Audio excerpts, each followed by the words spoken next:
Friends, colleagues, and listeners, here we are. I've got a little bit of a special podcast because everybody's talking about youngsters coming into the industry and, are we getting enough and what are we doing to attract them?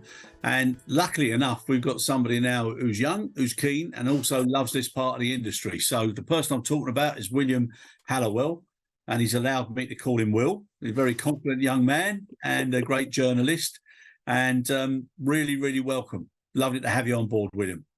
Lovely to be here. Thanks for having me.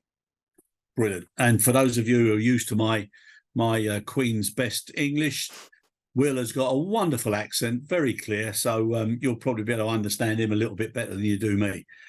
Will, what made you come into aviation?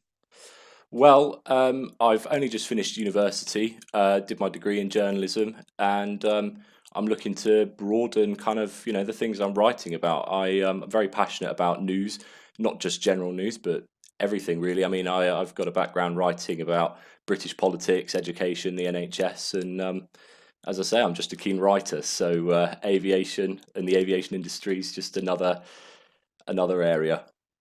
Brilliant. Well, look, genuinely, it's really good to have you. And I've read some of your articles, so fair play. I know you've only been doing it for just over a month. So well done. But the first article I want to cover, and it's really, really topical at the moment.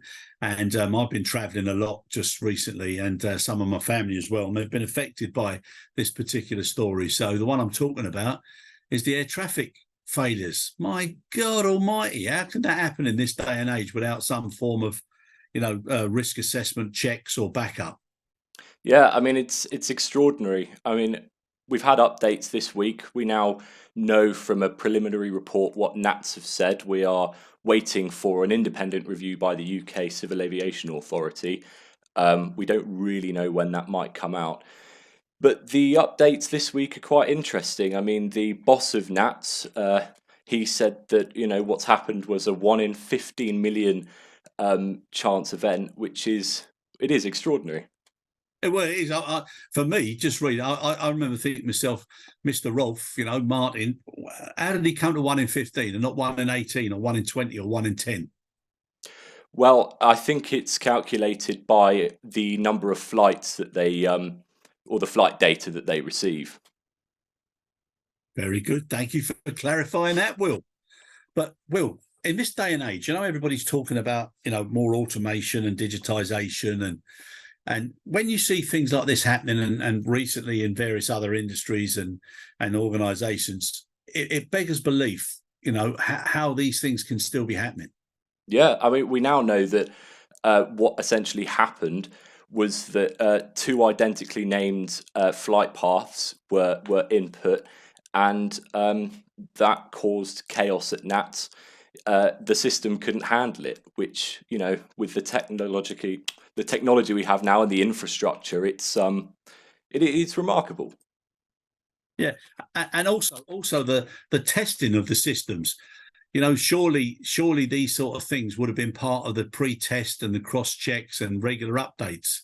What happens if you put the same flights in or similar details or same details or repeat details?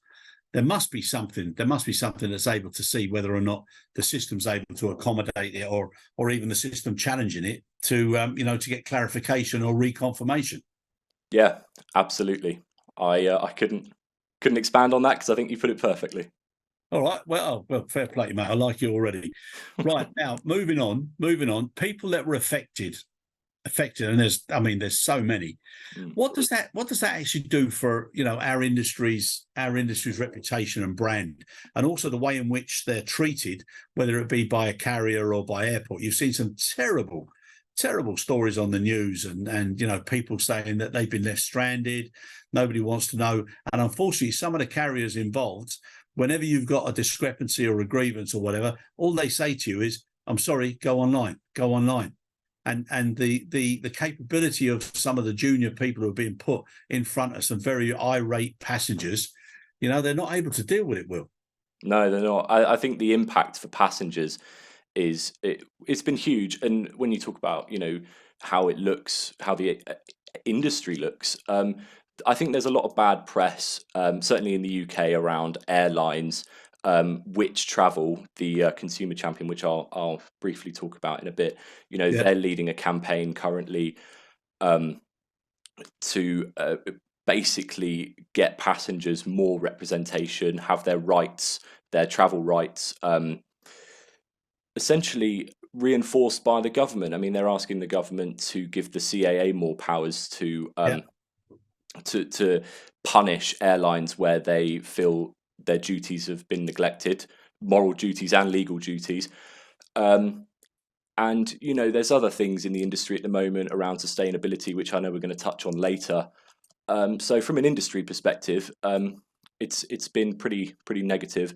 And from the perspective of passengers, it's been mammoth. I mean, almost 250,000 passengers were affected as a result. I've seen, all you got to do is go on social media, go on to TikTok or Twitter and read people's stories, because everything's on social media now.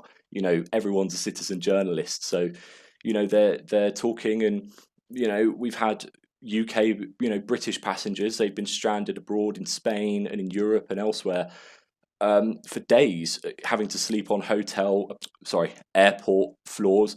Airlines saying that they're going to book hotel rooms for the night to compensate them so they can get a flight the next day, but that isn't happening.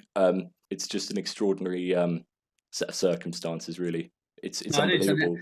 And it's almost, I mean, unfortunately I've been involved and I've experienced it once or twice myself, but all you want is somebody to tell you exactly, this has already been pre-planned, we're in a contingency mode now, this is where you go, this is what you do with your vouchers or whatever. And it should already be, part of like an emergency response plan, that it just works like clockwork. But it never seems to. It always seems as if it's relying on some one individual having to make last minute arrangements.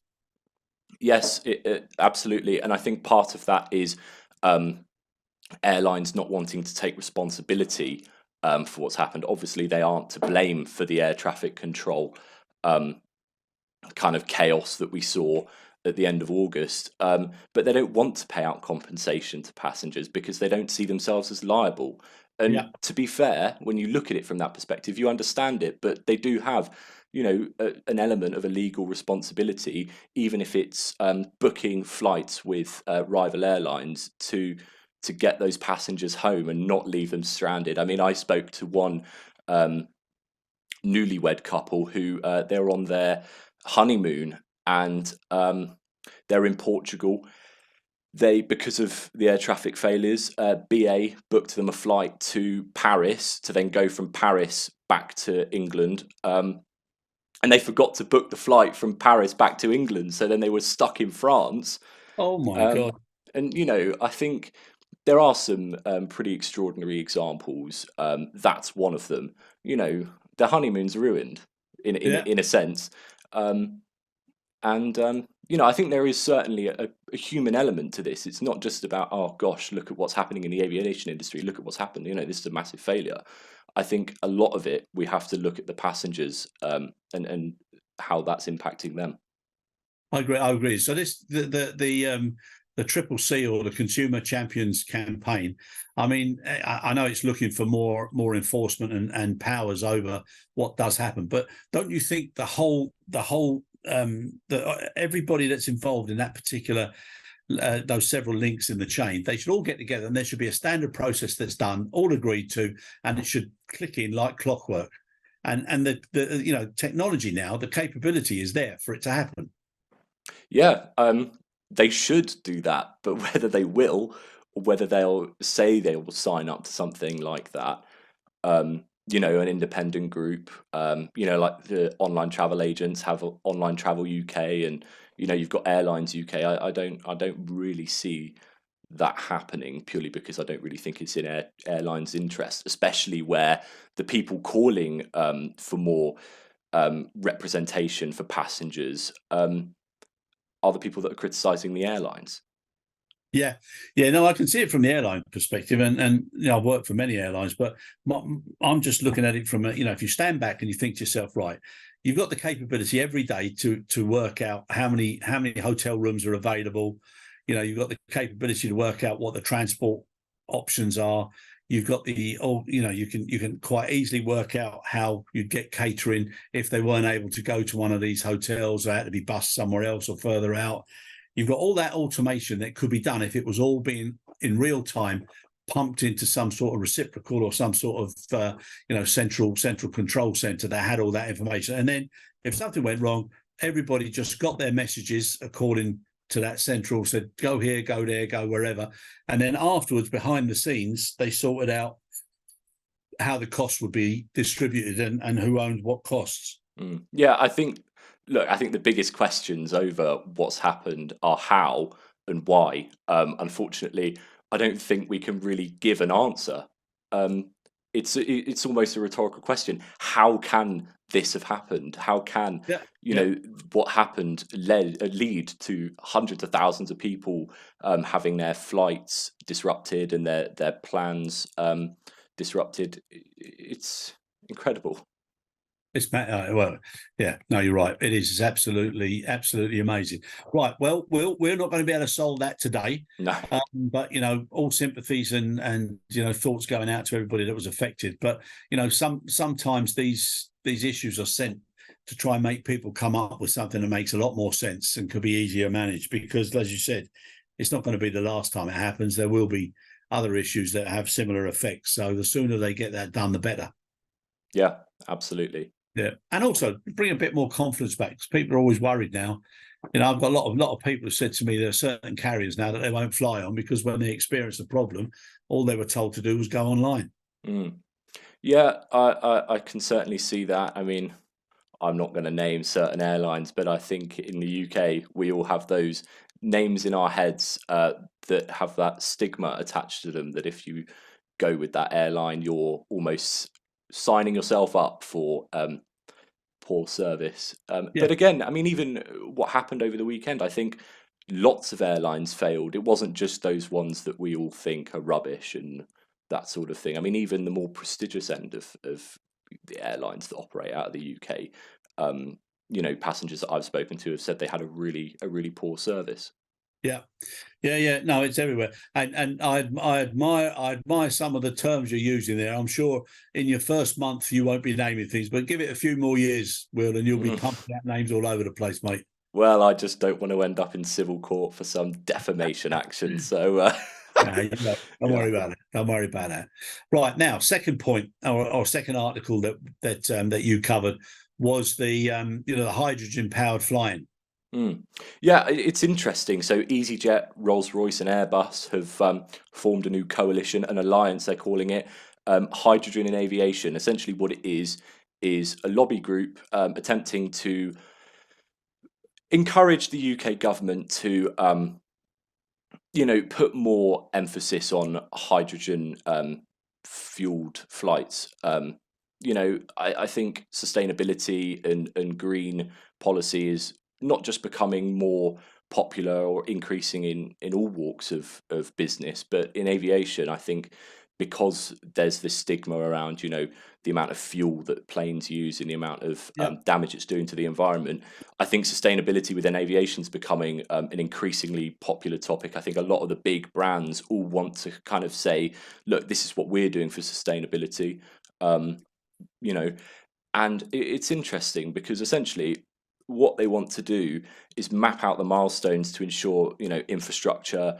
regulatory and policy making and changes keep up with the technological advancements in hydrogen powered flying. And it's really interesting. I mean, what I would like to know is, will this group expand? Will this alliance, as they call themselves, have more members signing up? Will they have, some form of pact where they all write, this is our commitment to sustainability and in the context of hydrogen? Regarding this, the research that's referenced in the article and suggesting that 81% of the British public believe hydrogen is the best option to decarbonise aviation. And then it goes on to say further 91% supporting the UK government investing in hydrogen production. I wonder sometimes, where do these statistics come from? Because most of the punters or the people that I would be speaking to, I don't think they know too much about hydrogen. No, perhaps you're right there. But I mean, the statistics come from 3GEM. It's their market research. But I would say certainly that I think the statistics, pardon me, they've got merit to them, because I think in the UK we are very much pro environment. We're pro sustainability. I think we're very good as a country at being more considerate around the environment. And yes, okay, Tom, Dick, or Harry might not have all the facts about hydrogen, but hydrogen is certainly it's on the increase when we talk about sustainable ways of flying and sustainable fuels. So I think when you put it in that perspective, you could take out the hydrogen in the question and say, would you support more sustainable ways of flying? And I think you'd get the same outcome. Yeah, no, I agree with that. But I also, and don't get me wrong, I think it's great that everybody's taken an interest in it. And when you see, recent issues with floods and fires and stuff, nobody can argue that, something needs to happen. But I do believe there's a certain degree of naivety about it, because if you actually painted an organisation's buildings, equipment, and even uniforms in green, people would think that they were a green, sustainable company. And some of the commitments to 2030, 2035, etc., with the best will in the world, the infrastructure and everything else isn't going to be available then. So how on earth can they do that? I just find it, there's a need now, and I believe, there are certain laws coming out, or certain regulatory criteria coming out now, where people who make these statements, they've got to justify them, which is the right thing to do. And I think the more realistic people are about the practicalities of achieving a more sustainable world, the better, because it just seems to be a fad. Everybody wants to be seen to be green. Yes, I would certainly agree with that. I think you take a very skeptical view, which isn't necessarily, you've always got to not believe everything you hear, but when you hear something positive around something like the environment, I think it's we don't have to be skeptical about everything. But I mean, going back to this alliance, the Hydrogen in Aviation, I would be interested to know, what their ability is to actually bring about change. Is this going to be just another formation of groups calling for something, trying to lobby the government, and it doesn't actually come to fruition? Or on the other hand, are we going to have companies wanting to, other airlines and that sort of things coming to sign up and say, well, we want to be a part of this? It goes back to my point earlier about, I think a lot of companies in the aviation industry today want to show that they're doing their bit for the environment, for the climate. So I wouldn't be surprised if more businesses do, or whether they sign this sort of pact, signing themselves up to commitments to sustainability. It would be interesting to see what develops with this new group. Yeah, well, I appreciate that, and I appreciate the feedback and the reference to skepticism, but I would change it a little bit to a little bit of realism, because so many people suggest and talk the great game, and then when it comes to being down on the pitch or on the playing field, it's a very, very different matter. And then the blame game or the excuses are incredible. So I think it's a great thing to be done. It's a great thing to explore. It's a wonderful thing when people spend so much time. I've got 3 young granddaughters now, and one of them's just started first day at school, and she's fantastic with waste. She's so she's so up on it, even at such a young, tender age, and it's fantastic. So the better everybody does, but I think the people at the top and people who could actually influence the bigger steps, they need to be a little bit more pragmatic and open and commit to things that can really be achieved. But we'll leave it there. We'll move on. It's something that we'll follow up on a more regular basis, I'm sure. Now we go on to the third one of your articles, which was all to do with support, and the UK government again announcing support for sustainable aviation fuel. So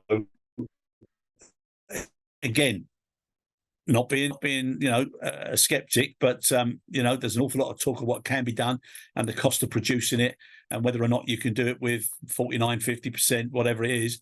There's still a lot of questions to be answered. So on this particular one, the one thing that I thought was interesting there was you said about what Baroness Veer said about not only will sustainable aviation fuel bring countless economic opportunities, including creating thousands of green jobs, this certainly will allow the industry to harness its full potential, bringing us closer to net zero carbon emissions, okay, which is lovely. But then there was also reference, I'm not sure in which one of the articles, where it's talking about, reducing the number of airports, reducing the number of flights, et cetera, et cetera. I mean, it's almost a paradox in, people wanting to do more within this lovely, wonderful, small world of ours, but then also now saying, well, whilst you want to do more, we're now going to restrict how you do it. Yeah, I understand what you're saying. I think it's governments, not just the UK government, governments around the world, it's their responsibility to make pledges and to say we're going to do this and that to help the environment. I mean, they've also committed to having 5 sustainable aviation fuel plants underway, under construction by 2025. Again, we could debate whether, yes, it's going to happen, or yes, it isn't, or no, it isn't, I should say. And I think what is interesting about this is we have a lot of arbitrary targets. A bit like, you were mentioning about being net zero by whatever year. The global aviation industry is saying 2050 is our year. But I think this is interesting, because what the government is doing, yes, okay, there's the political side to it by saying, yes, it's going to boost the economy, it's more jobs, all that sort of thing. But what this scheme is doing is providing greater certainty to investors over a set period of time. That's how they defined it this week. Yeah, I mean, I'd be interested to know, what climate groups have got to say, because I mean, I spoke to one climate activist, and they said that yes, it's a bit like you, a bit skeptical. It's very much, this is a great idea, it's a lovely idea, but what they really need to be doing is implementing a kerosene tax and frequent flyer levies if they really want to bring about some sort of change and help sustainability and help the environment. And just saying that sustainable aviation fuel, let's boost that for the sake of the economy and jobs, is all, well, it's a political promise. I mean, that's their view. I'm sure it's not a unique view. I'm sure lots of people hold it. I mean, skeptics alike, maybe. Well, I'm going to get myself a cap and a T-shirt now with Will thinks I'm a skeptic. But one of the things, Will, that I did a while ago was I was looking at private aviation when it was being slaughtered, and then I looked at a couple of people that I know, and the efficiencies that they got from the private aviation with going to less populated airports, less congestion when they got there, using the facilities at some of these small airports now for meetings where people came in and out. It was very efficient. They were able to do so much more in a day than they could have done normally, even with your Zooms and your Teams and everything else. But they were able to do so much more. And then if you're now going to put a levy or a tax on anybody or any organization that's a frequent flyer, it defeats the object of efficiencies and productivity. I just find it a little bit, like very, very both ends of the spectrum. But what I would like to see, in that article we were talking about there about how many plants, SAF plants were going to be available by 2025. What I'd like to see is an article on the consolidation of all these commitments into some sort of a measurement table or whatever, and then that they're tracked to see whether they actually happen.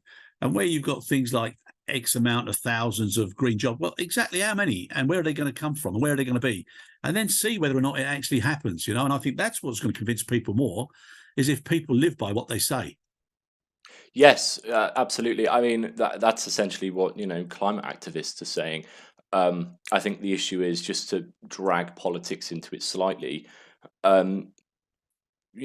net zero by 2050. Well, that's brilliant that the incumbent government is promising that. We don't know who's going to be in government in 2050 or in the next 10 years, 5 to 10 years time.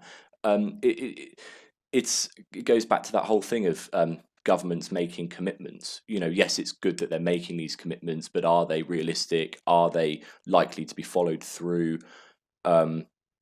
The reality is that by the time these targets, come around 2050, the people that made these pledges aren't going to be around. And I don't mean that in a, that kind of way, but I just mean, they're not going to be in politics anymore. I mean, we're talking about, almost 30 years time. I mean, by that time, I think most MPs are going to be 18, because it seems like, the longer we go on, the younger they get. So yeah, that was a bit of a tangent there, but you get what I mean. I get what you mean, but also the numbers they're quoting, to have 10,000 jobs by 2030 and 60,000 by 2050. I mean, that's nothing, Will.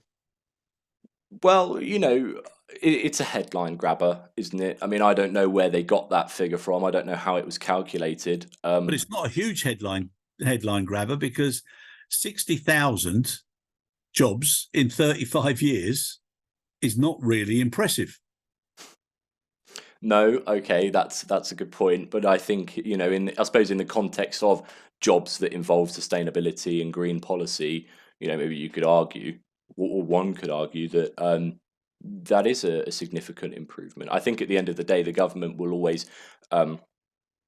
promote this as a good thing, because what they can say is, yes, there's going to be X amount of jobs, and yes, this is going to be great for the economy. And I think that's what it boils down to. It's just the politics getting into the aviation industry, and I think we've just got to take it with a bit of a pinch of salt, for want of a better phrase. Yeah, and if they really wanted to do something, Will, I think there should be something that's consistent through whichever party's in, but it should be something for the country that all the parties agree is the right thing to do, and then all they have to do is tweak it or upgrade it or dilute it somewhere. But the end game should be there, and then the politicians shouldn't be able to touch that. No, but I think the only way you would be able to do that in a, suppose, realistic scenario is to write it into statute law, and I don't really think there's much chance of that happening, because, again, who wants to be held accountable for things that were pledged 3 decades ago?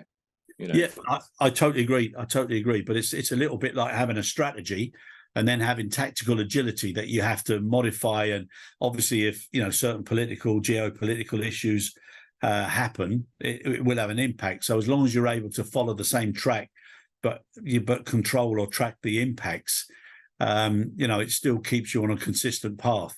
And I just think there needs to be more transparency and clarity for people to appreciate what governments are suggesting and what companies are putting out there, because in many cases it doesn't happen. Will. No, well, I'd agree. I don't think I can really expand much more on that. I agree with what you're saying. Right, mate. So I hope you don't think I've given you a bit of a hard time on the first one. No, it's been great. I've got a lot of respect for what you're doing. The articles made good reading, and I think more of it. And if you're up for it, Will, how do you fancy doing a regular like feedback on the articles that you write, or the news of the week, so we sort of give a little bit of an update and an exchange weekly? Let's do it. Let's week by week, drag up my biggest stories, give myself a personal plug. I'm all for that. And like I said, what I'll do is I'll get Salem to try and get me a baseball cap and a T-shirt with the old skeptic. So I'll see if he can get me one of them, and then I'll wear it. I'll wear it on the next show, mate. Do it. I'll pay for it just to see you in it. Yeah. All right, but listen, well done, you. And it's great. It's great to have you part of the business, part of the industry, and long may you keep focusing and wanting to do good and wanting to cover good stories. So really appreciate it, Will. Thanks very much for joining us. Thank you very much.